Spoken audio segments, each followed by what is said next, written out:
Bismillahirrahmanirrahim. Assalamualaikum warahmatullahi wabarakatuh. Perkenalkan, nama saya Nisha Azara. Saya adalah mahasiswi Universitas Pancasakti Bekasi dari Prodi Manajemen semester 4 dengan NIM 289245051. Saya di sini akan mempresentasikan sebuah materi berjudul Sistem Manajemen Logistik dari mata kuliah Manajemen Logistik dengan dosen pengampu Ibu Wina Sarikusuma Ningtyas, SIP, SEMM. Saya membuat video ini bertujuan sebagai pengerjaan ujian akhir semester. Kegiatan logistik merupakan salah satu kegiatan penting bagi sebuah perusahaan, di mana kegiatan logistik itu bukan hanya berisikan tentang mengirim produk ke konsumen saja, tetapi dia berisikan tentang mulai dari proses dia mengumpulkan bahan baku, lalu disimpan di pabriknya, terus dikelola, lalu dikemas dan didistribusikan ke pihak yang membutuhkan. Nah, semua proses tersebut itu harus diatur sedemikian rupa agar perusahaan itu dapat berjalan dengan lancar. Contohnya, sebuah toko makanan itu nggak bisa langsung dia menjual produknya terlebih dahulu, tetapi dia harus melalui beberapa tahapan, seperti mulai dari mengumpulkan bahan bakunya, lalu disimpan, terus dikelola, baru dikemas, dan didistribusikan ke toko atau konsumen. Nah, semua proses tersebut itu merupakan bagian dari kegiatan logistik.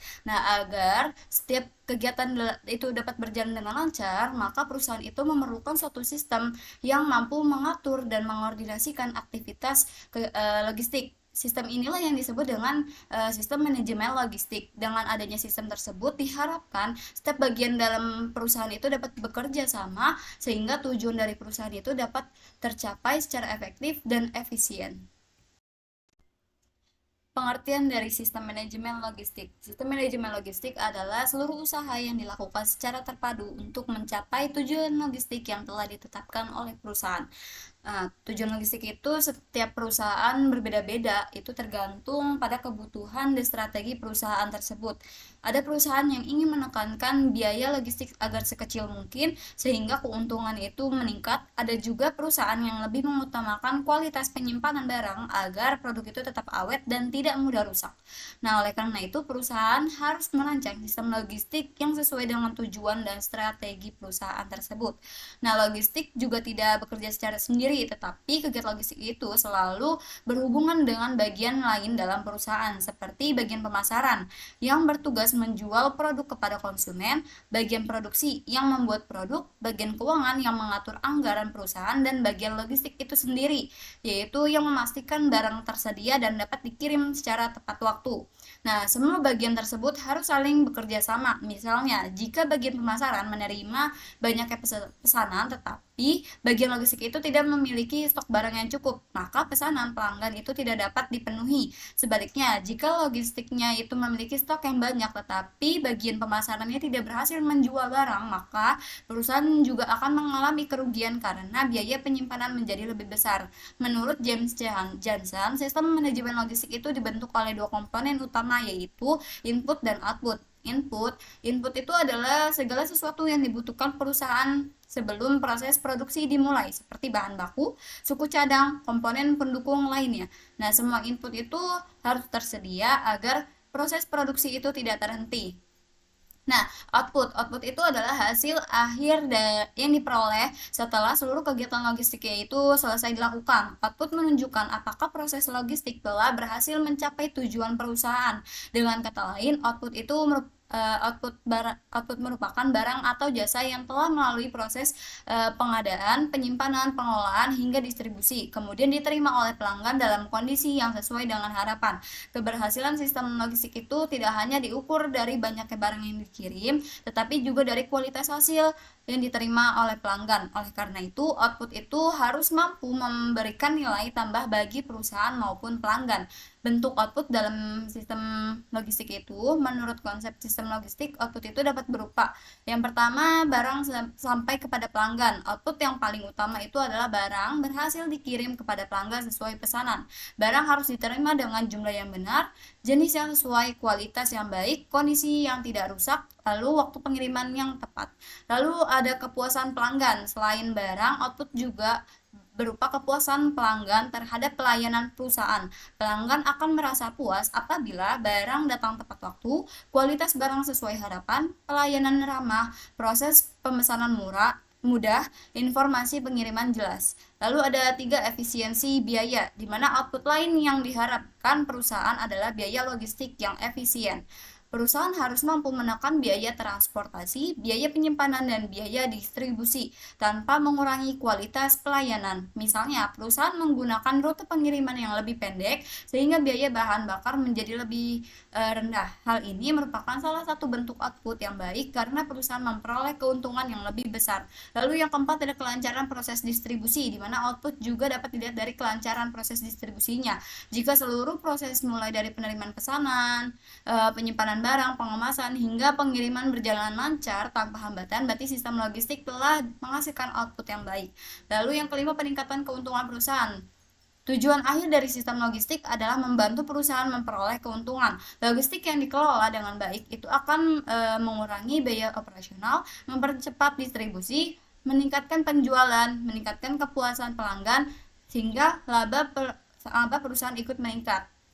Nah, terus selain dipengaruhi oleh input dan output, kegiatan logistik juga dipengaruhi oleh faktor-faktor dari luar perusahaan, antara lain yang pertama, struktur industri, yang kedua, pasar yang dituju, 3, peraturan pemerintah, 4, strategi bersaing, 5, kondisi perekonomian, 6, manajemen penyelia, 7, kebiasaan pembeli. Faktor sistem logistik. Sistem logistik tidak dapat berjalan dengan baik apabila hanya mengendalikan satu bagian saja. Dalam sebuah perusahaan, kegiatan logistik selalu berhubungan dengan bagian produksi, pemasaran, keuangan, pembelian, bahkan pelanggan. Oleh karena itu, seluruh aktivitas logistik harus dirancang sebagai satu sistem yang saling mendukung. Apabila perusahaan mampu mengelola logistik dengan efisien, maka perusahaan akan memperoleh 2 keuntungan sekaligus, yaitu biaya operasional menjadi lebih rendah dan pelayanan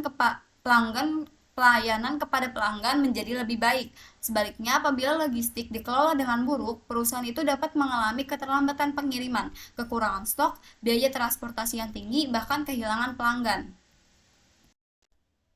Ada 6 faktor utama yang harus diperhatikan dalam sistem logistik. Yang pertama, pengumpulan atau collection. Pengumpulan merupakan kegiatan pengumpulan barang atau bahan dari berbagai sumber sebelum diproses lebih lanjut atau didistribusikan pada pelanggan. Tahap ini menjadi awal dari seluruh proses logistik karena perusahaan itu harus memastikan bahwa seluruh barang yang dibutuhkan tersedia dalam jumlah yang cukup. Dalam perusahaan manufaktur, pengumpulan berarti mengumpulkan bahan baku dari beberapa pemasok atau supplier. Sedangkan pada perusahaan dagang, pengumpulan berarti menerima barang dari berbagai distributor sebelum dijual kembali kepada konsumen. Misalnya, sebuah pabrik roti membutuhkan tepung, gula, telur, mentega, dan ragi. Semua bahan tersebut berasal dari pemasok yang berbeda.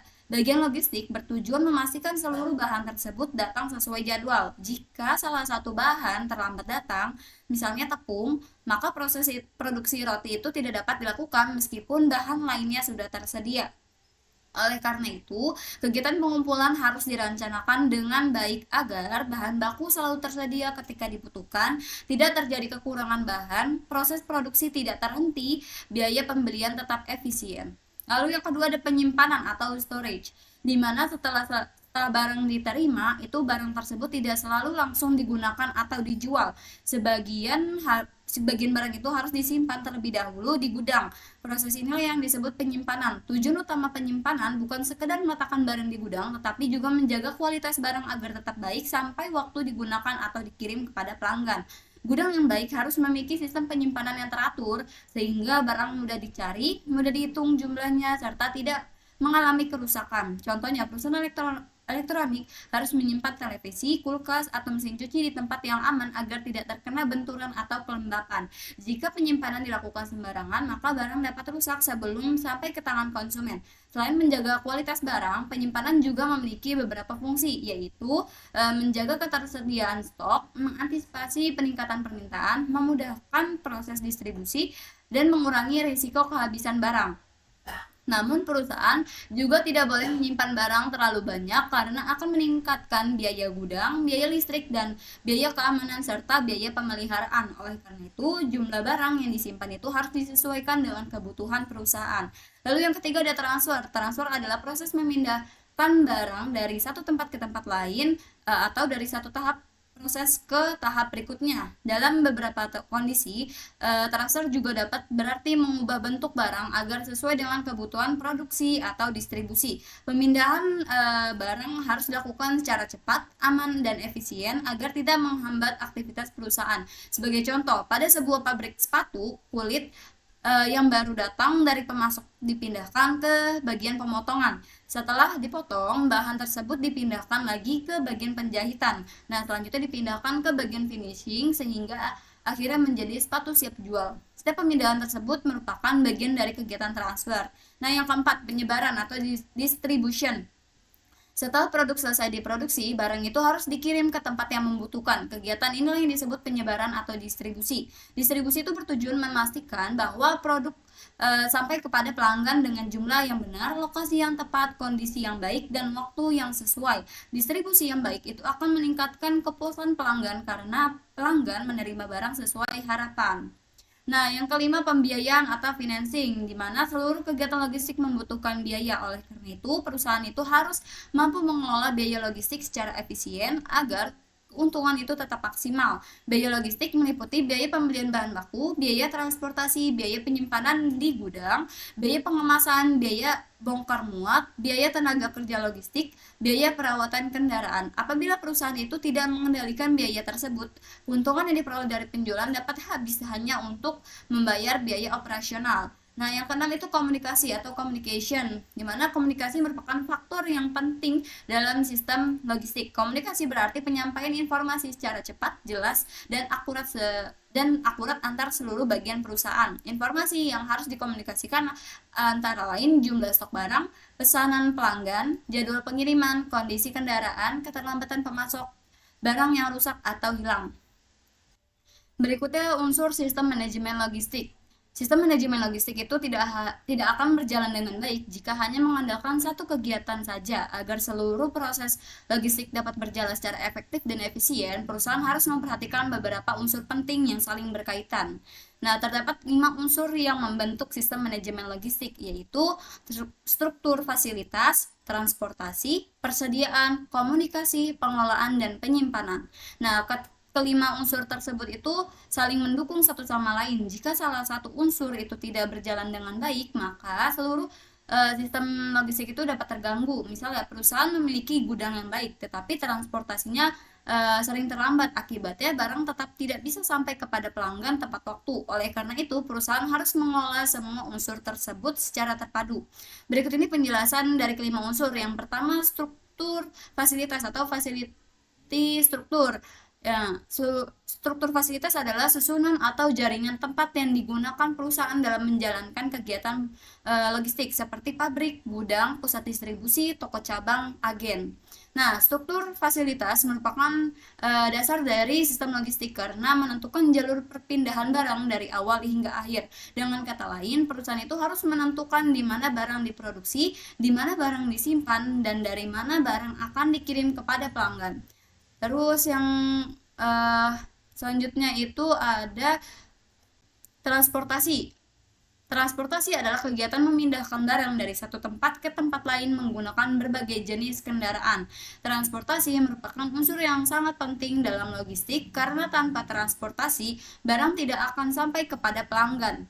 Jenis transportasi itu dapat berupa truk, kereta api, kapal laut, pesawat, motor kurir, bahkan kendaraan operasional perusahaan. Pemilihan jenis transportasi itu harus disesuaikan dengan jenis barang, jumlah barang, jarak pengiriman, biaya, waktu pengiriman. Lalu faktor-faktor yang harus diperhatikan dalam transportasi itu yang pertama biaya transportasinya. Biaya transportasi merupakan seluruh biaya yang dikeluarkan perusahaan untuk memindahkan barang. Biaya tersebut meliputi bahan bakar, tol, gaji supir, biaya perawatan kendaraan, biaya asuransi, biaya sewa kendaraan. Lalu yang selanjutnya itu ada kecepatan transportasi. Kecepatan menunjukkan berapa lama waktu yang dibutuhkan barang untuk sampai ke tujuan. Semakin cepat barang sampai ke pelanggan, maka semakin tinggi tingkat kepuasan pelanggan. Namun kecepatan juga harus mempertimbangkan kondisi barang. Sebagai contoh, makanan beku itu membutuhkan pengiriman yang cepat. Bunga segar harus dikirim agar harus segera dikirim agar tidak layu. Obat-obatan juga harus dikirim tepat waktu.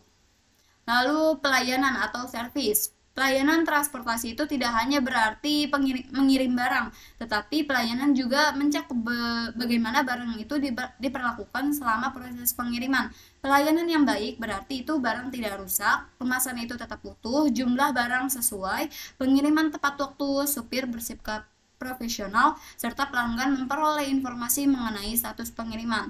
Lalu ada konsistensi.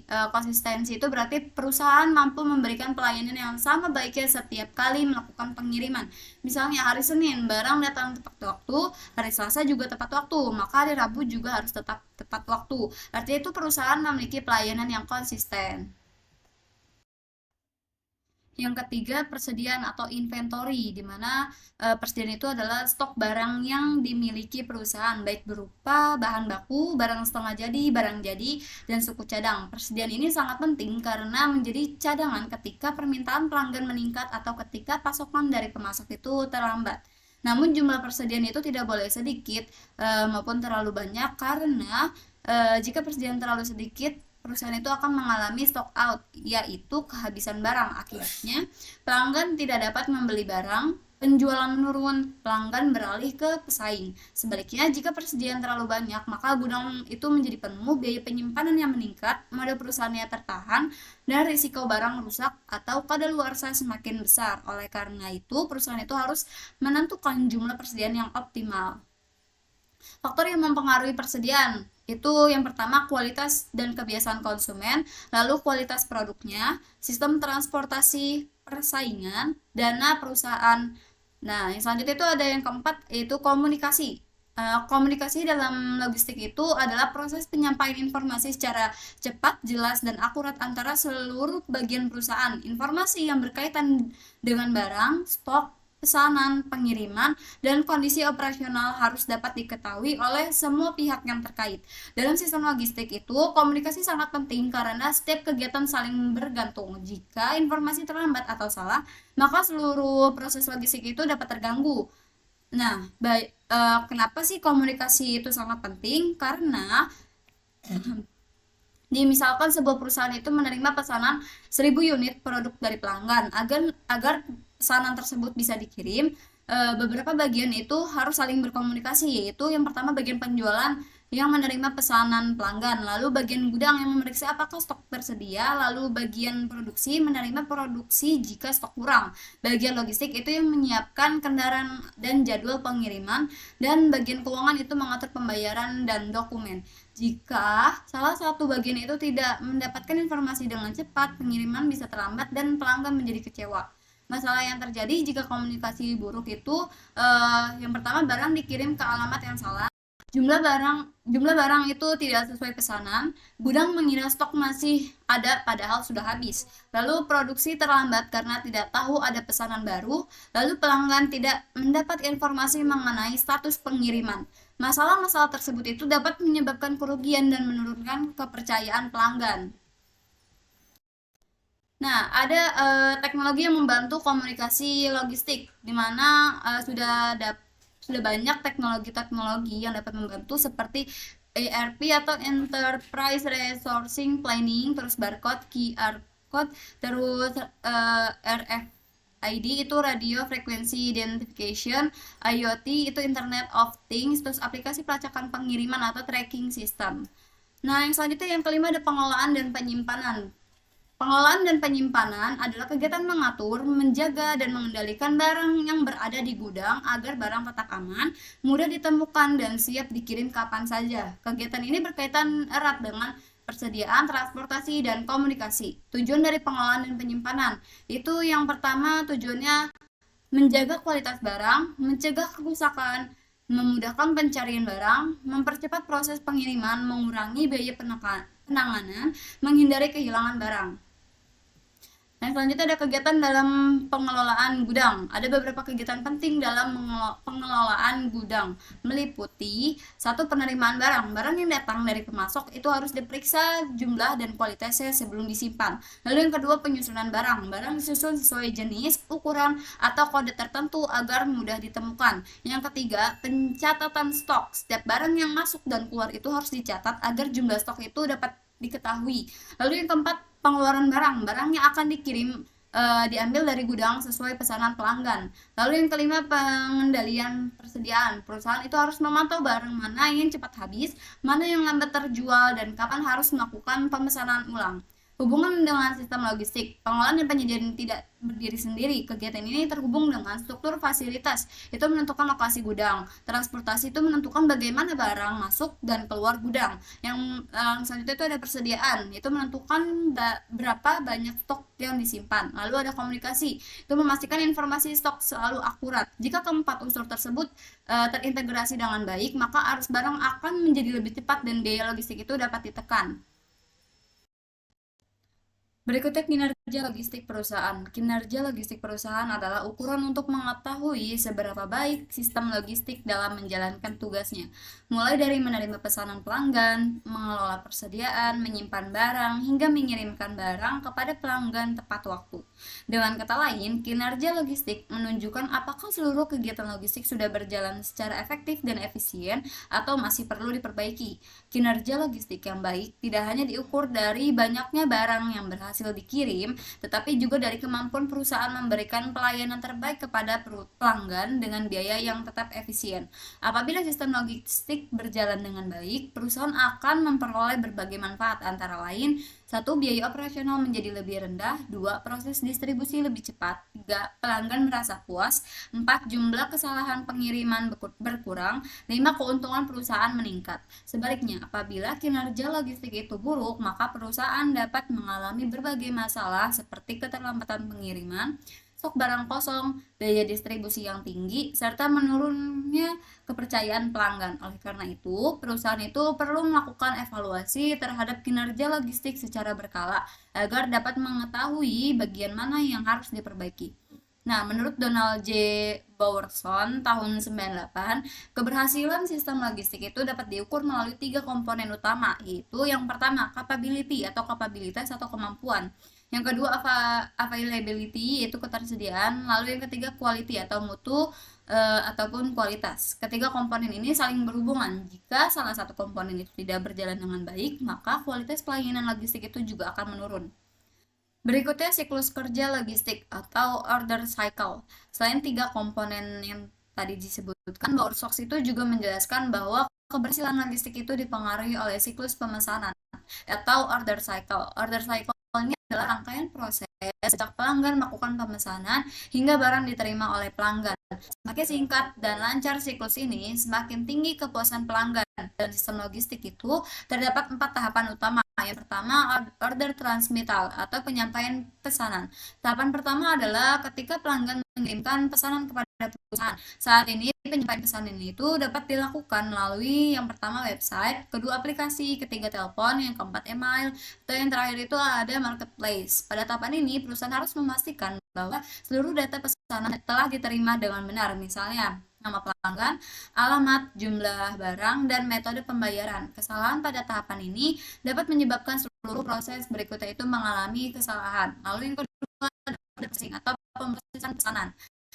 Pesanan itu diterima, akan prosesnya. Kegiatan pada tahapan ini, yang pertama pembayaran, yang kedua mengecek ketersediaan stok, yang ketiga membuat invoice, yang keempat menyiapkan dokumen pengiriman, dan yang terakhir mengirim informasi kepada gudang. Semakin cepat proses ini dilakukan, maka cepat pula barang dapat dikirim.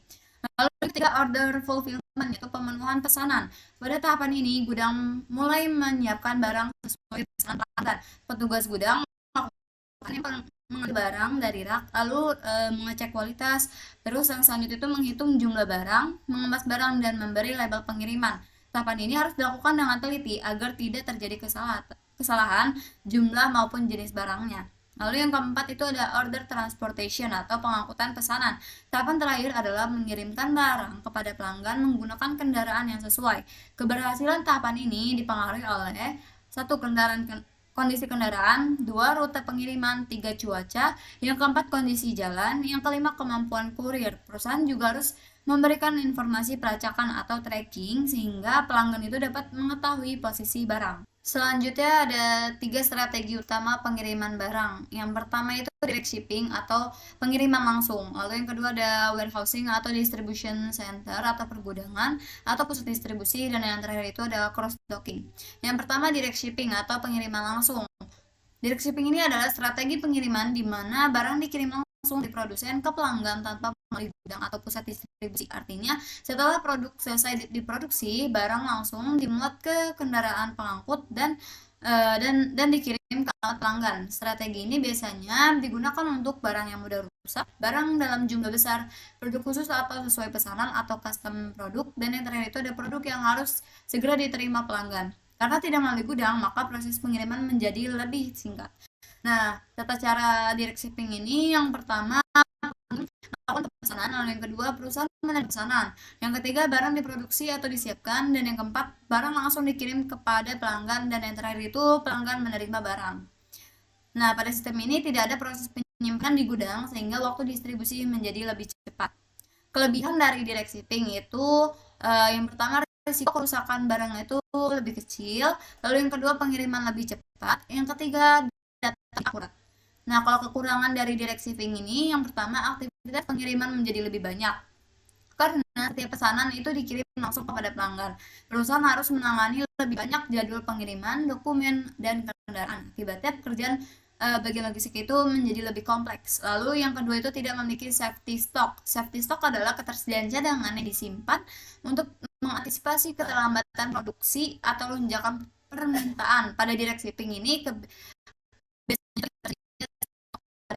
masalah dalam produksi atau transportasi lebih lama. Contohnya itu misalnya sebuah perusahaan furnitur itu menerima pesanan lemari yang dibuat sesuai keinginan pelanggan.